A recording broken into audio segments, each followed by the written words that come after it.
ఈ ఇన్ని పరిణామాలను కనుక చూస్తే బీఆర్ఎస్లో ఉన్నటువంటి నేతల ఆలోచన ఎట్లా ఉండేటువంటి పరిస్థితి. ఎందుకంటే పార్టీని నడిపించేటువంటి కుటుంబంగా చెప్తారు. ఎందుకంటే 4 పిల్లర్స్గా చెప్తారు. కేసీఆర్, కవిత, హరీష్ రావు, సంతోష్ రావు అని చెప్పేసి. సో వాళ్ళ కుటుంబంలోనే ఈ స్థాయి పొరపొచ్చాలు వచ్చి ఇంత బహిరంగంగా వచ్చి మాట్లాడుకుంటుంటే ఇంకా మిగతా నాయకుల పరిస్థితి ఏంటి? పైపెచ్చి ఇప్పుడు ప్రతిపక్ష పార్టీగా ఉంది. ఎస్, ఇప్పుడు వీటిని అన్నింటిని చూస్తే వారసత్వ వారు పీక్ స్టేజ్కి చేరి ఈ పరిణామాలకు దారి తీసింది అనేటువంటిది స్పష్టంగా అర్థమవుతా ఉంది. ఎందుకంటే మీరు ఇంతకుముందు 4 పిల్లర్స్ అన్నారు. ఈ 4 పిల్లర్స్లో ఒక్కొక్క పిల్లర్ని ఏదైతే నాయకత్వానికి ఆల్టర్నేటివ్ అవుతుంది, కాంపిటీషన్ అవుతుందని చెప్పి భావిస్తున్నారో ఆ పిల్లర్స్ను ఒక్కొక్కటిగా పక్కకు తప్పిస్తూ వాటి ప్రాధాన్యత తగ్గిస్తూ వ్యూహాత్మకంగా ముందుకు వెళ్తున్నారు అనేటువంటిది పరిణామాలను బట్టి చూస్తే మీకు అర్థమవుతుంది, మాకు అర్థమవుతుంది.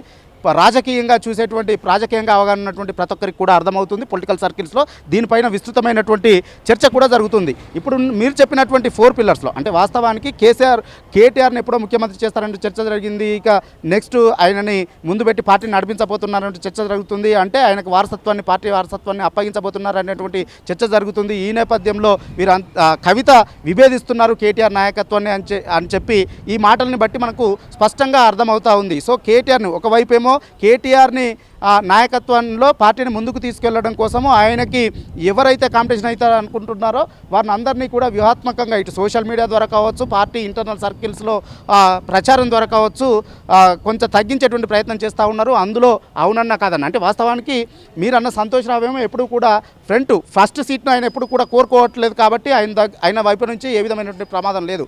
అయితే హరీష్ రావు ఉద్యమకాలం నుంచి పార్టీలో ఉన్నారు కాబట్టి ఆయన రంగంలోకి దిగితే పార్టీ ఆయన వైపు మెజార్టీ మొగ్గు చూపేటువంటి ప్రమాదం ఉంటుందని గ్రహించి వ్యూహాత్మకంగా ఆయన విషయంలో కూడా పార్టీ కొంత వ్యూహాత్మకంగా వ్యవహరిస్తూ ఆయన తగ్గించేటువంటి ప్రయత్నం చేస్తుంది.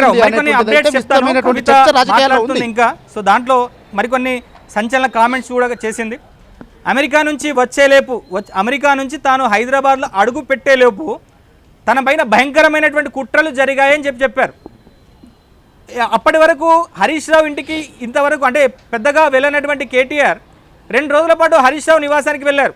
సో పైకి మాత్రం పార్టీకి సంబంధించి ఉద్యోగుల సమస్యల మీద చర్చించేందుకు వెళ్ళానని చెప్పినటువంటి చర్చలు జరుగుతున్నాయని చెప్తున్నప్పటికీ కూడా సో 2 రోజుల పాటు హరీష్ రావు నివాసానికి, ఎందుకంటే హరీష్ రావుకి మనం చూస్తున్నాం గడిచిన ఒక 3-4 నెలలుగా ఎక్కడ కూడా ఎంట్రీ లేదు. కేసీఆర్ ఫామ్ హౌస్కి ఎంట్రీ లేనేలేదు. సో హరీష్ రావును పార్టీ ప్లీనరీ వేదిక ఎక్కడైతే వరంగల్లో ఎల్కతుర్తిలో జరిగిందో సో దానికి ఫస్ట్ ఇన్ఛార్జిగా నియమించారు. సో ఆ కార్యక్రమాన్ని విజయవంతం చేసేందుకు కమిటీలను ఏర్పాటు చేసే బాధ్యతను కూడా హరీష్ రావుకు అప్పగించారు. కానీ ఆ రోజు నుంచి ప్లీనరీ రోజు వరకు కూడా హరీష్ రావును ఫామ్ హౌస్కు వైపు కూడా రానివ్వలేదు. కానీ కవిత అమెరికాకు వెళ్ళిన తర్వాత హుటాహుటా హరీష్ రావు నివాసానికి 2 రోజుల పాటు కేటీఆర్ వెళ్ళి చర్చలు జరిపారు. సో ఈ విషయాన్ని పరోక్షంగా కవిత చెప్తున్నారు.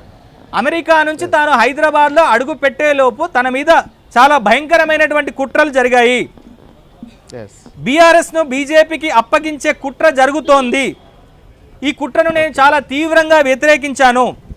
అందుకే నన్ను పార్టీ నుంచి బయటికి పంపించేటువంటి కుట్రలు చేశారు. కేటీఆర్కు నన్ను దూరం చేసే కుట్ర జరుగుతుంది, కానీ అది సాధ్యం కాదు. భూప్రపంచంలో కేసీఆర్ మాత్రమే మా నాయకుడు. కాంగ్రెస్ బీజేపీలతో తెలంగాణకు న్యాయం జరగదు. ఇది కవిత చేసినటువంటి వ్యాఖ్యలు. సో తనను పార్టీ నుంచి బయటికి పంపించేటువంటి కుట్రలు ఏ మేరకు జరిగాయి అనేటువంటి ప్రతి అంశాన్ని కూడా ఆమె కుండబద్దలు కొట్టినట్టుగా చెప్పారు. సో మొత్తం మీద ఇక కవిత రూట్ ఏంది, కవిత దారేంటి, కవిత అడుగులేంటి అనేటువంటి స్పష్టంగా మనకు ఆమె స్పష్టం చేసినటువంటి పరిస్థితి కనిపిస్తోంది. మరోవైపు రానున్నటువంటి రోజుల్లో బీఆర్ఎస్ పరిస్థితి ఏంటో కూడా ఆమె చెప్పకనే చెప్పింది. పార్టీని నడిపించేటువంటి